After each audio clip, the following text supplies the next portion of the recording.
Zoom meeting ini udah saya rekam. Jadi untuk arsip kita supaya nanti ini menjadikan bukti rekam jejak digital bahwa kita memang selalu berkonsentrasi untuk melakukan meminta pembinaan lah gitu, pembinaan gitu. Kalau Bu Direktur kan sibuk lah, mau Bu Direktur kan banyak urusan lain, makanya saya pikir mungkin ya ada Pak Eka yang selalu setia hadir gitu bersama kami, ya tidak ada salahnya gitu untuk selalu membimbing. Itu aja mungkin Pak Eka, terima kasih untuk tetap terus membina dan membimbing kami gitu teman-teman di seluruh Indonesia. Di sini ada saya lihat nih ada Ibu Ani dari Jogja, kemudian Ibu Elizabeth dari Medan, kemudian Ibu Murni dari Klaten, Pak Alfi dari Banjar, Cilacap ada 2, Pak Eko sama Pak Sudarno, ada Pak Andi Hermawan, ya ini banyak teman-teman, ada Erena juga nih, saya lihat ada Erena hadir di sini. Jadi ini mungkin buat bahan kita sama-sama untuk teman-teman lebih beritanya jangan kemana kemari gitu, jadi simpang siur nanti. Jadi kalau misalnya kita ini kan dengarkan sama-sama, jadi beritanya tidak terlalu melebar kemana-mana gitu. Maksud saya ini mungkin supaya bola liarnya tidak terlalu liar gitu, makanya kami ingin bertemu di sini itu sekaligus bersilaturahmi, juga ingin informasinya tidak terlalu menyebar lah, tidak terlalu melebar kemana-mana gitu. Itu aja mungkin. Terima kasih MC, saya berikan kembali. Wassalamualaikum warahmatullahi wabarakatuh. Waalaikumsalam warahmatullahi wabarakatuh. Terima kasih Pak Eji. Untuk mempersingkat waktu, kita berikan kesempatan dan waktu kepada Pak Eka untuk menyampaikan highlights dari progres SSW program Jepang Indonesia ini. Pak Eka, semangga, silakan. Baik, jelas ya suara saya kedengaran ya? Jelas Pak, jelas Pak. Baik, selamat malam Bapak Ibu, teman-teman semua. Assalamualaikum warahmatullahi wabarakatuh. Waalaikumsalam warahmatullahi wabarakatuh. Ya, jadi benar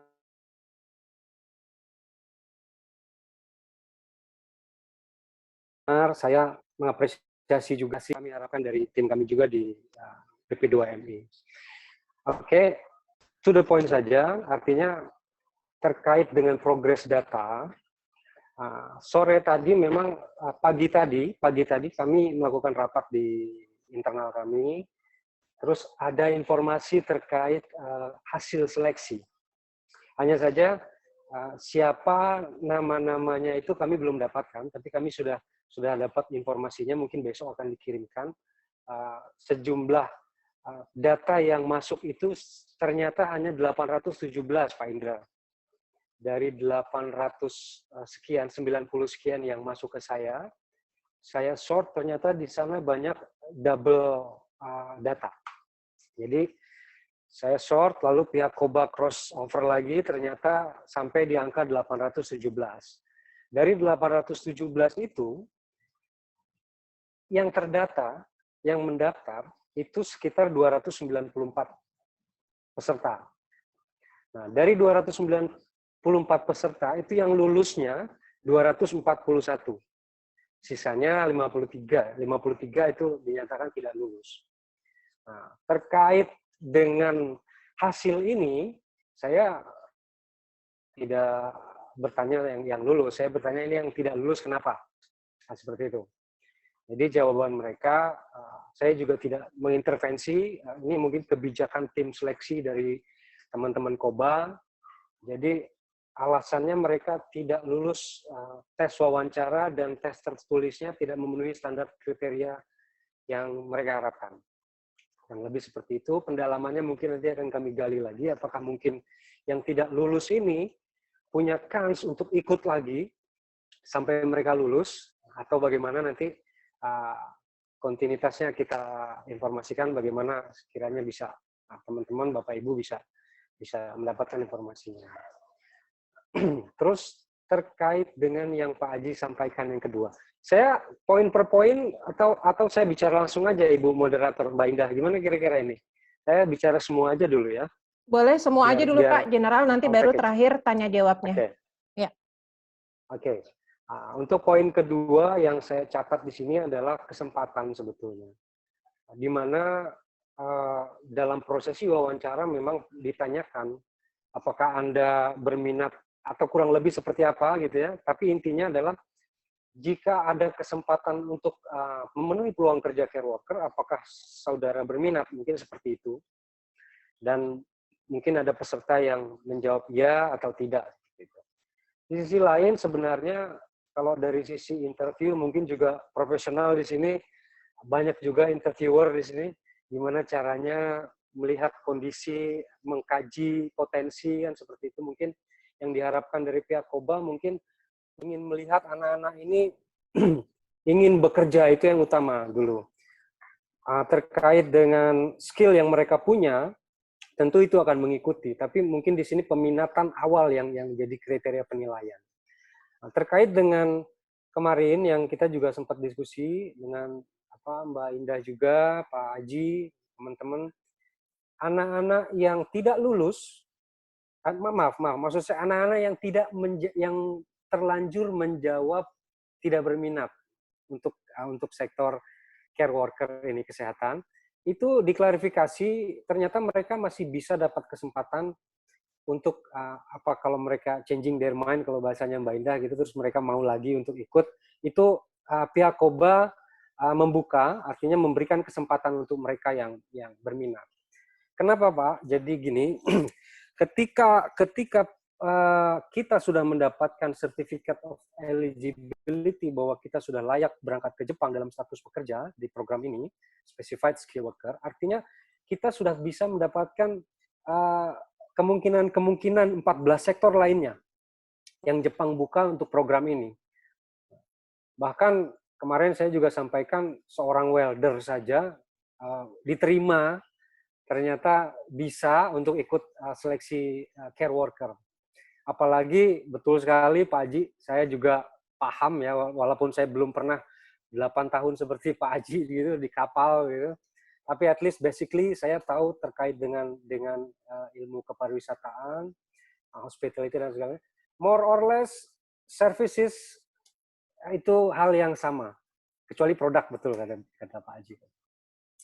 Artinya yang saya ingin coba sampaikan kepada Bapak Ibu, bahwa anak-anak ini kita berikan semangat dengan kesempatan ke Jepang di skema SSW. Mereka bisa berangkat sebagai care worker, selesai kontrak care worker dengan potensi pekerjaan yang terbuka 14 sektor lainnya, itu sangat menjanjikan dan sangat mungkin untuk mereka dapatkan. Apalagi mereka sudah prosesi ada di Jepang. Yang jadi masalah ini kan sebetulnya bagaimana anak-anak ini berangkat ke Jepang, pass through all the test, terus tiba-tiba mereka ada di sana, itu yang menjadi tantangan tersendiri. Tapi kalau mereka sudah sampai di sana, itu sama sekali kalau teman-teman Koba informasikan ke kami, itu hal yang sangat tidak mungkin mereka bisa eksplorasi ke 14 sektor lainnya. Saya pikir simplified secara garis besar itu yang bisa saya sampaikan. Monggo saya kembalikan ke Mbak Indah sebagai moderator. Saya persilakan. Terima kasih. Assalamualaikum warahmatullahi wabarakatuh. Waalaikumsalam warahmatullahi wabarakatuh. Terima kasih Pak Eka untuk penyampaiannya. Jadi yang saya tangkap di sini ada 2 poin. Yang tadi pertama adalah menyampaikan jumlah akhir dari seleksi yang pertama ini. Dinyatakan ada 241 orang lulus dan 53-nya dinyatakan tidak lulus karena tidak qualified secara tes wawancara dan juga tertulis. Kemudian poin yang kedua itu tadi adalah tentang kesempatan yang ada. Kalaupun dari proses interview kemarin ada peserta yang menjawab tidak bersedia untuk penempatan care worker, ternyata dari pihak Koba itu nanti masih akan memberikan kesempatan, tapi teknisnya belum ya Pak Eka ya? Secara teknisnya belum sampai detail, cuman ya. Oh ya, saya ada satu sekalian saya tambahkan. Teknis tentang bagaimana anak-anak ini sebetulnya kemarin sudah kita bicara Mbak Indah. Silakan data-datanya yang kemarin itu tercatat menjawab tidak berminat dan ternyata berubah pikiran, silakan dikirimkan ke saya akan coba kirimkan lagi itu ke Koba. Baik. Oh ya, ada satu yang tadi terlewat untuk grup ke-7. Nah, ini grup ke-7. Nah, informasi terakhir kemarin saya menyampaikan bahwa kemungkinan besar tes selanjutnya untuk grup ke-7 ini akan dilaksanakan di hari kesekian atau setelah Lebaran lah seperti itu ya. Tapi tadi saya konfirmasi, untuk saya perkirakan mungkin minggu keberapa minggu pihak Koba sendiri masih belum bisa memberikan tanggal yang pasti. Tapi tetap bagaimana perkembangannya kita akan selalu berkomunikasi lah seperti nanti saya informasikan sebagai lanjutan. Oke, terima kasih Pak Eka. Ya, terima kasih. Jadi intinya untuk grup 7 tetap setelah Lebaran, tapi masih belum tanggalnya kapan ya. Oke, baik kepada rekan-rekan semua yang tadi sudah mendengarkan pemaparan Pak Eka. Jadi ada 3 poin yang disampaikan, termasuk tadi tentang update untuk yang seleksi grup yang ke-7. Silakan jika rekan-rekan ada yang punya pertanyaan atau masih dirasa mengganjal atau kebingungan, silakan kita kupas tuntas seperti tadi bahasanya Pak Indra. Mangga, ada yang mau bertanya? Raise hand aja kalau ini ya. Just raise hand please. Silahkan jika ada yang ingin bertanya, boleh langsung disampaikan di forum ini. Mumpung ada Pak Eka-nya, jadi sumbernya valid yang menyampaikan informasi. Hari ini ada 22 peserta ya. Kalau tidak ada pertanyaan berarti dianggapnya sudah paham dan nanti diharapkan bisa menyampaikan ke peserta didiknya dengan motivasi yang baik gitu ya. Ya, mungkin sedikit menambahkan teman-teman mungkin supaya nanti informasinya betul-betul akurat gitu kan. Selama ini mungkin kami ada keterbatasan jika ada pertanyaan untuk menjawab. Nah, karena kami harus koordinasi dulu gitu karena kami juga tidak mau asal jawab gitu. Jadi kalau ada dari anggota yang nanya, terus kemudian kami agak delay ngejawabnya, ya mohon dimaklum gitu karena kami juga harus konfirmasi dulu karena kami kan di sini harus satu pintu, satu suara gitu apapun itu bentuknya. Jadi dalam hal ini teman-teman mohon dalam asosiasi ini tetap menjaga etika berorganisasi gitu. Apapun yang ingin ditanyakan di cross check silahkan nanti di sini ada ketuanya di asosiasi ini tanyakan ke ketua nanti biar ketua yang nanyain. Bukan membuat lingkaran birokrasi dalam hal ini tapi tentu saja kan kita dalam etika berorganisasi kan harus satu pintu gitu biar nanti apapun pendapat masukan itu bisa ditampung dan kita bisa cari jalan solusinya. Jadi tentu saja ini merupakan reminder saja kepada teman-teman supaya dalam hal apapun itu bentuknya mengungkapkan aspirasi, menyampaikan pertanyaan itu mungkin bisa kita manfaatkan dengan komunikasi secara organisator yang baik gitu. Jadi itu saya mungkin titip pesan saya karena memang banyak teman-teman yang masih bertanya kurang jelas kita jawab juga kadang-kadang kan delay di grup itu karena kami perlu waktu gitu untuk koordinasi gitu apalagi pertanyaan-pertanyaan yang memang hal something new yang belum bisa kami temukan sebelumnya gitu. Silakan ada yang ditanyakan masih mumpung ada Pak Eka-nya jadi biar clear and clean gitu. Tidak ada lagi hal-hal yang mungkin apapun itu bentuknya karena mungkin produk SSW ini ya buat kita ya ini produk baru sih, produk baru. Pak Bambang kayaknya raise hand tuh, silakan. Silakan. Ya. Selamat malam. Assalamualaikum. Selamat malam. Waalaikumsalam. Waalaikumsalam warahmatullahi. Yang ingin saya Pak, kalau siswa kami ternyata bisa lulus di dalam interview, kemudian mereka memilih untuk care worker, di dalam pelatihan untuk khusus care worker itu ada tambahan biaya atau tidak? Ini yang perlu saya sampaikan nanti kepada calon peserta. Apakah waktu LPK BOM Koba ini menyelenggarakan untuk pelatihan care worker-nya ini, apakah ada tambahan biaya? Terus kami ini kan masih dari grup 7, jadi belum sempat dapatkan interview.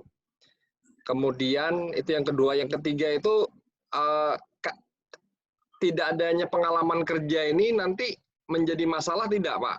Dia tidak punya latar belakang di care worker begitu. Kebetulan kan dia latar belakangnya dari perhotelan. Ada yang dari berbagai macam jurusan, ada yang dari housekeeping, ada yang dari FB service, ada yang dari produk juga. Nah, apabila dia pindah, misalkan karena mereka berminat, pindah ke care worker, kan tanpa punya pengalaman di care worker, walaupun dilatih lagi. Nah, menjadi masalah tidak itu, tidak mempunyai pengalaman, padahal itu kan salah satunya harus punya pengalaman juga. Mungkin itu 3 pertanyaan itu, Pak. Baik, terima kasih Pak Bambang. Silakan langsung Pak Eka. Baik, terima kasih Pak Bambang. Jadi yang pertama saya catat di sini tentang biaya ya Pak ya. Nah, biaya. Untuk pelatihan e-learning yang memang sesuai dengan kerjasama kami itu tidak dipungut biaya. Namun di luar e-learning terkait bahasa yang Bapak maksudkan adalah skill untuk care worker, itu kami belum sampai ada pembahasan ke sana, Pak. Nah, artinya begini, ketika sementara yang kami lakukan ini kan nih anak-anak sektor kesehatan ini kan yang punya basic nih, Pak. Artinya mereka melakukan pelatihan yang sekarang ini mungkin refresh atau upgrading aja untuk leveling skill care worker-nya gitu. Tapi untuk biaya terkait pelatihan tambahan yang saya tahu dan akan saya cross check ulang Pak nanti. Ini pertanyaan jadi saya catat. Nanti saya informasikan lagi ke Pak Ketua supaya Pak Ketua bisa menyampaikan langsung ke Pak Bambang nanti seperti itu. Terus yang kedua pengalaman. Saya sudah tadi sempat menyampaikan ada yang basic skill-nya dia welder, tapi dia diterima. Artinya akan ada memang mungkin edukasi secara teknis bagaimana care worker itu gitu. Jadi kalau saya bisa sampaikan pengalaman di sini bisa tidak menjadi hal yang mutlak seperti itu, Pak. Mungkin seperti itu dua poin yang tadi, karena poin kedua yang grup 7 saya pikir tadi sudah cukup jelas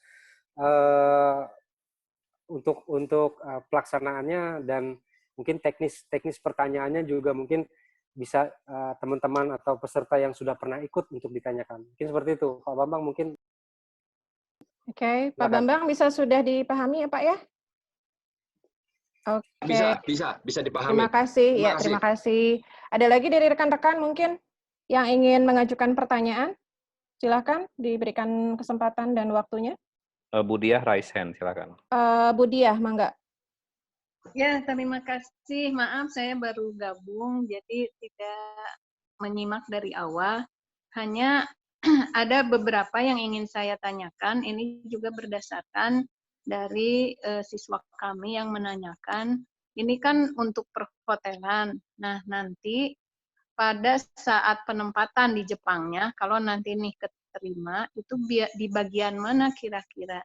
Apakah siswa kami kan kebanyakannya di produk ya, di kitchen. Nah, apakah nanti di sana juga ditempatkan di bagian kitchen-nya atau di FB service-nya atau bagaimana? Terima kasih. Ya, terima kasih Bu Diah. Silakan. Baik, terima kasih Bu Diah. Saya langsung saja. Jadi pertama-tama Bu, kita perlu tahu dulu bahwa sektor pariwisata tidak hanya untuk Indonesia, program SSW ini ternyata memang untuk semua negara dan sedang dalam posisi stuck, diam, karena kondisi COVID. Nah, terkait dengan apakah mereka dengan skill yang sama akan ditempatkan di sana akan sama, itu jadi saya informasikan pihak RSO, mungkin bahasanya RSO itu fasilitator yang memberangkatkan anak-anak, yang memfasilitasi anak-anak ke Jepang ini sebetulnya by demand juga. Nah, mungkin di sini akan terjadi opsi selanjutnya kalau memang sudah masuk ke tahap yang dalam prosesi pemenuhan demand-nya Bu ya. Hotel-hotel di sana butuhnya di gelombang yang yang pertama mungkin, atau yang kedua butuhnya yang waiter atau apa kitchen atau apa room, itu mungkin akan ada nanti ketika proses demand itu sudah bergulir. Jadi kita tidak bisa berandai-andai di sini. Saya bisa, mudah-mudahan Bapak Ibu bisa ilustrasikan begini. Jika sektor kesehatan bisa diisi oleh seorang welder, saya pikir tidak akan menutup kemungkinan akan ada pelatihan-pelatihan untuk itu. Mungkin pun ini akan diberlakukan hal yang sama untuk sektor hospitality. Dari sektor-sektor atau skill yang lain bisa mengisi kesempatan-kesempatan yang ada di sana. Nah, nilai lebih ketika kita punya smooth progress, kita memang sudah punya basic skill di situ. Mungkin itu aja sih ya, Mbak Indah, Bu Diah. Ya. Kira-kira kurang jelas bisa ditanyakan lagi, Bu. Iya, Bu Diah, bagaimana penjelasan dari Pak Eka? Apakah sudah satu frekuensinya? Sudah bisa dipahami, Bu Diah? Boleh diambil? Sudah bisa. Baik, baik. Terima kasih, Bu Diah. Ya. Ada lagi mungkin dari rekan-rekan yang ingin bertanya, kita batasi waktunya. Sekarang sudah 20.40, mungkin sampai jam 9 ya? Pak Eko, raise hand. Oke, silakan Pak Eko. Baik, terima kasih. Assalamualaikum warahmatullahi wabarakatuh. Selamat malam semuanya. Waalaikumsalam warahmatullahi wabarakatuh. Selamat malam Pak Eka. Assalamualaikum. Selamat malam. Waalaikumsalam Pak Eko. Kembali. Baik, pertanyaan saya tidak banyak untuk malam ini, hanya mewakili dari peserta didik. Sebagai seorang care worker nanti seandainya jadi diberangkatkan ke Jepang, itu apakah nanti placementnya itu ada di suatu tempat khusus, let's say seperti di Indonesia kan ada panti jompo, atau apakah nanti akan ditempatkan di rumah pribadi masing-masing, seperti itu pertanyaan dari peserta kami. Cukup sekian, terima kasih. Oke, terima kasih Pak Eko. Silakan Pak Eka.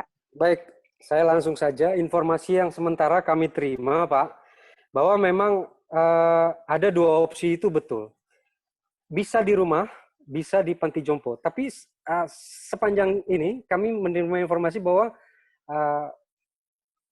care worker yang berangkat dari Indonesia ini ditempatkan di panti jompo dengan fasilitas yang mungkin seperti hotel juga, saya dengar seperti itu di sana. Jadi memang betul-betul caring service untuk lansia lah, seperti itu. Panti jompo, Pak, lebih prefer di panti jompo sepertinya. Terima kasih, Pak. Oke, begitu ya Pak Eko ya. Jadi lebih prefer di panti jompo sebagian besar care worker dari Indonesia ditempatkan di sana. Silakan, ada lagi teman-teman yang ingin bertanya untuk sesi kali ini?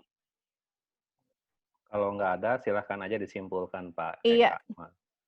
Sebelum ini kali Pak Eka, dari tadi yang sudah disimpulkan ada 241 yang lulus tes seleksi untuk wawancara dan tertulis. Ini nanti prosesnya berikutnya apa nih Pak untuk 241 anak ini?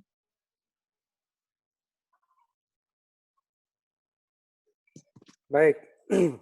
Jadi untuk 241 anak ini, mereka masuk dalam list prioritas. Artinya ketika demand itu mulai turun dari sana, tim Koba nanti akan segera menghubungi ke 241 ini, tanpa artinya mereka sudah kantongi orang-orang yang memang akan dilaksanakan pelatihan seperti itu. Artinya mereka masuk dalam list pertama nih untuk Koba nih. Oke. 241 orang ini berarti yang asumsinya kemarin pada saat interview itu menjawab mereka bersedia untuk penempatan care worker, begitu Pak Eka? Saya tidak tanya spesifik untuk setuju untuk care worker atau tidak, tapi kemarin tadi laporannya itu untuk sektor hospitality. Gitu. Oke, jadi tahapan berikutnya adalah mereka akan mengikuti kursus pelatihan bahasa Jepang, tapi itu pun belum tahu pelaksanaannya kapan ya Pak ya? Betul. Dan berapa lamanya juga belum tahu ya Pak ya? Belum tahu. Oke. Baik, jadi kesimpulannya mereka masih akan menunggu update selanjutnya ya Pak ya? Ya. Oke, sepertinya sudah tidak ada lagi yang mengajukan pertanyaan dari rekan-rekan semua ya? Oke, jika Pak jika Teo demikian ada yang mau disampaikan, Pak Teo? disampaikan, Pak Teo silakan. Pak Teo suaranya belum kedengeran ini. Iya. Selamat malam Pak Eka. Malam Pak Ketua. Malam, Semuanya. sehat-sehat. Ya, saya hanya ingin menyampaikan bahwa program SSP ini tolong teman-teman yang ada kita manfaatkan, tapi tolong jangan dimanfaatkan yang menjadi salah begitu. Artinya jangan sampai yang harusnya gratis jadi bayar, yang harusnya kita bisa secara sistematis dengan aturan yang ada terus ditabrak aja aturannya, jangan seperti itu. Itu sih pesan saya buat teman-teman supaya apa? Supaya hubungan kita juga baik dengan pemerintah dan juga lembaga Bapak Ibu sebenarnya yang menjadi pegangan buat pemerintah bahwa memang semua lembaga yang sudah tergabung dalam APKARI ini adalah lembaga yang dapat dipercaya. Begitu. Jadi mohon pada teman-teman untuk bisa bekerja sama dengan baik, terutama tadi betul kita arahkan informasi satu pintu saja dengan Pak Ketua, Pak Indra, dan juga nanti Pak Eka yang sudah bersiap membantu APKARI dan para anggotanya untuk dapat mendapatkan informasi terkini dan terupdate mengenai program SSP ini. Itu aja dari saya, Pak Eka, Pak Ketua, Bu Indah, Pak Haji. Ya, terima kasih Pak Teo. Oke, terakhir mungkin dari Pak Eka ada yang mau disampaikan sebagai penutupnya, Pak Eka? Baik, yang ingin saya sampaikan sebetulnya mungkin sama senada dengan kemarin, mungkin teman-teman yang lain belum terinfo ataupun sudah terinfo. Itu memang kami berharap kita menjalin suatu kemitraan. Nah, kami berharap memang input data, kalau bahasanya Pak Haji itu menurut saya terlalu langit-langit itu. Bimbingan, arahan. Kita sama-sama, begitu Pak ya. Kami juga tidak luput dari koordinasi, bahwa kita juga mendapatkan informasi yang kita teruskan. Begitu juga sebaliknya yang saya harapkan, kami harapkan dari mitra-mitra kami, para pimpinan-pimpinan lembaga untuk intens komunikasi bagaimana menggagas ini. Saya senang kemarin kalimatnya Pak Haji, ini bukan main-main. Kita tidak main-main. Nah, artinya informasi apapun, bulat kalau tidak jelas, silakan kita cross-check sama-sama. Jangan ada one-man show. Saya harap teman-teman dalam tanda petik, kita bersama-sama mencapai tujuan yang sama. Saya pikir itu saja yang bisa saya sampaikan. Mungkin, saya juga tadi menyampaikan Mbak Indah, Pak Pak Indra, Mbak Indah, juga Pak Haji, bahwa APKARI dalam hal ini, saya tidak tahu, yang selama ini kami tahu kan FKP-KPI itu Pak Haji. Sedangkan data-data yang masuk ternyata APKARI, kan seperti itu kan. Nah, karena kenal, akhirnya nyambunglah ini bagaimana, ternyata APKARI. Nah, di sini mungkin mohon izin juga dari Pak Haji selaku Dewan Penasihat di APKARI maupun FKP-KPI, kami akan mensertakan juga tim dari APKARI, Pak Indra dan Mbak Indah. Mungkin kita akan coba untuk intens lagi nanti, kalau ada apa-apa dengan koordinasi, kita akan coba gabung dengan tim kami di BP2MI. Gitu. Ya. Terima kasih, Pak. Ya, mengulas aja sedikit mungkin Pak Eka, penegasan perihal FKP-KPI dan APKARI. Memang nanti APKARI ini sudah melayangkan surat ke Ibu Menteri Tenaga Kerja, Ibu Ida Fauzi. Insya Allah habis Idul Fitri kita mau sowan ke audiensi ke beliau, dan kita minta mau dikukuhkan pengurusan ini di DPP oleh Ibu Menteri langsung. Nanti pastinya kalau sudah firm tanggalnya, pasti kami info ke BP2MI untuk hadir juga, karena kami ingin BP2MI hadir untuk pengukuhan APKARI sebagai mitra Menaker dan juga BP2MI. Kalau FKP-KPI kan dikukuhkan di Dikbud, Pak. Jadi biar kami tidak overlap gitu. Jadi biar nanti, tapi orangnya sebenarnya ini aja sih Pak. Kayak gini, setiap lembaga di sini itu dia punya izin LPK dan juga LKP gitu Pak. Jadi kalau misalnya lagi ke Disnaker ngomongnya ya LPK gitu kan, pelatihan. Tapi kalau lagi ke Disdik lagi minta bantuan yang ngomongnya kursus gitu ya, terus LKP gitu aja sih Pak. Jadi ganti baju doang gitu, orangnya tetap itu aja. Jadi biar kita apa namanya satu ini gitu, satu memang sih di Undang-Undang Sisdiknas itu juga ada aturan undang-undangnya juga semua ada, itu kementerian juga ada undang-undangnya kenapa alasan untuk membuat LPK. Karena memang di atas itu kan ego sektoral masih tinggi lah Pak. Jadi Dikbud dengan kursusnya, kemudian ketika kata kursus ini saya bawa ke Menaker, ke pariwisata, ya mereka kan agak alergi gitu dengan kata-kata kursus. Ketika kita hadir dengan nama kursus, dia bilang, oh Bapak salah alamat, Bapak harus ke Dikbud kalau Bapak dari kursus gitu. Makanya kita ganti baju dulu gitu. Ganti baju dulu kalau ke Menaker gitu ya kita pakainya Apkari gitu. Supaya memang secara mungkin struktural gitu ya, dan ini kita memang ini gitu. Jadi suratnya sudah dilayangkan ke Ibu Menteri, nanti insya Allah habis Lebaran katanya nanti akan dialokasikan waktu untuk Apkari audiensi, dan kita mau minta pengukuhan langsung pengurus ini di mana di Kemenaker gitu sama Ibu Menteri. Sebenarnya ini agenda di bulan Februari sih kita audiensi, karena kepotong COVID jadi mundur nih Pak gitu. Cuman nanti ya mungkin secepatnya kita mau apa tuh namanya mau audiensi sama beliau. Suratnya sih sudah diterima gitu. Nanti pasti kami info Pak gitu intinya. Gitu. Jadi Baik. Pak Eka nggak usah khawatir perihal Apkari atau FKPKPI karena orangnya masih itu aja. Cuman kita ganti casing dulu gitu Pak. Saya nggak khawatir Pak. Saya nggak khawatir sebetulnya. Cuman siwer aja kemarin ini yang kontak FKPKPI data Apkari gitu kan.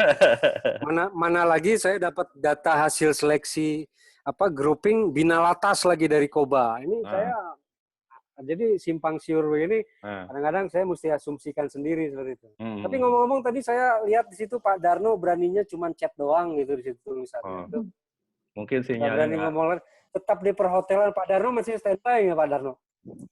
Pak Darno apa kabar Pak Darno? Mungkin sinyalnya ya nggak bagus. Oh ya, mungkin ini tanggapan saja mungkin. Oke. Ya, itu Pak Darno sudah muncul. Oh, ya. Mau memberi tanggapan Pak Darno? Nah, iya Pak Darno, pengen dengar suaranya Pak Darno nih, udah lama nih. Oh, nggak ada suaranya, sinyalnya. Nggak ada suaranya. Sinyalnya nih. Oke, itu aja mungkin ya. Udah cukup ya. Oke. Makasih banyak Pak Eka waktunya ya. Saya juga sekalian mengucapkan minal aidin wal faidin. Mohon maaf lahir batin kepada teman-teman semua. Minal aidin wal faizin semua. Mungkin mulai besok kita sudah mulai sibuk dengan ini kegiatan Hari Raya Idul Fitri. Mohon maaf kepada teman-teman semua, atas nama pribadi juga teman-teman, kita saling bebaskan, saling memaafkan di hari yang fitri ini. Mudah-mudahan setelah Syawal ini kita bisa terbuka lebih baik lagi ke depannya, ada green light, khususnya sektor pariwisata bisa tumbuh lagi, kita LKP juga LPK bisa running lagi, karena memang kita juga merasa kesulitan banyak Pak Eka perihal merunningkan lembaga ini, karena memang orang juga mau keluar juga nggak bisa. Kita akhirnya pastinya berdampak juga ke lembaga pendidikan gitu. Itu aja mungkin, silakan closingnya Bu MC. Oke, baik. Terima kasih teman-teman semua. Saya simpulkan dulu ya, karena tadi belum disimpulkan. Jadi dari pemaparan Pak Eka, tadi yang pertama adalah data 241 dinyatakan lulus, dan itu akan menjadi prioritas untuk program selanjutnya. Tapi nanti akan diupdate kapan akan mendapatkan. Kemudian untuk yang tidak lulus juga nanti masih mendapatkan, akan dipertanyakan kontinuitasnya bagaimana. Kemudian untuk yang kemarin terlanjur pada saat wawancara menjawab tidak bersedia penempatan untuk care worker, nanti mohon didata dari masing-masing lembaga, apakah mereka ada yang kemudian berubah pikiran. Jika memang ada, nanti datanya bisa disampaikan kepada pengurus Apkari untuk kemudian diteruskan kepada Pak Eka. Dan yang terakhir adalah grup 7 itu untuk seleksinya akan dilaksanakan setelah Lebaran, tapi tanggalnya tepatnya pelaksanaannya akan diupdate lagi dari pihak Koba. Demikian teman-teman semua untuk Zoom meeting malam hari ini, kesimpulannya demikian untuk bisa informasinya disampaikan kepada para peserta didiknya di lembaga masing-masing. Sekali lagi terima kasih banyak atas waktunya, terima kasih sudah hadir di Zoom meeting kali ini. Sekali lagi mohon maaf lahir batin. Selamat malam, Assalamualaikum warahmatullahi wabarakatuh. Oke, makasih Pak Eka waktunya. Yuk, minal aidin wal faidin semuanya ya. Sama-sama. Mohon maaf lahir batin. Yuk. Sama-sama.